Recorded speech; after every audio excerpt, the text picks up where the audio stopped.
আজকের ম্যাচে বাংলাদেশ দুর্দান্ত একটি লড়াই করে একটি অসাধারণ জয় ছিনিয়ে এনেছে। এই ম্যাচটি এক কথায় ছিল অসাধারণ এবং নৈপুণ্যে ভরা। বাংলাদেশ বনাম পাকিস্তান সিরিজের প্রথম ম্যাচে প্রথমে ব্যাট করতে নামে পাকিস্তান, যেখানে তারা রান করতে পেরেছে মাত্র 114 রান, তাও 10 উইকেটের বিনিময়ে। এবং বাংলাদেশের হয়ে সবচেয়ে বেশি উইকেট নিয়েছেন নাহিদ রানা, 7 ওভার বল করে 24 রান দিয়ে 5টি উইকেট নিয়েছেন।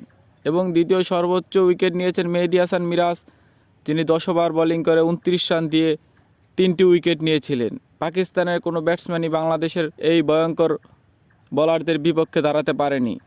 এবং ব্যাটিংয়েও বাংলাদেশ এক অসাধারণ কৃতিত্বের অধিকারী হয়েছেন, যেখানে বাংলাদেশের হয়ে সবচেয়ে বেশি রান করেছেন তানজিদ তামিম, 42 বলে 67 রান, যার মধ্যে ছিল 7টি 4 ও 5টি 6, এবং তার স্ট্রাইক রেট ছিল 159.52।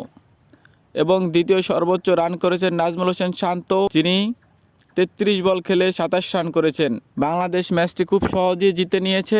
বাংলাদেশ ম্যাচ জিততে খরচ হয়েছে মাত্র 15 ওভার 1 বল এবং 8 উইকেটের বিনিময়ে একটি দুর্দান্ত জয় পেয়েছেন সিরিজের প্রথম ম্যাচে।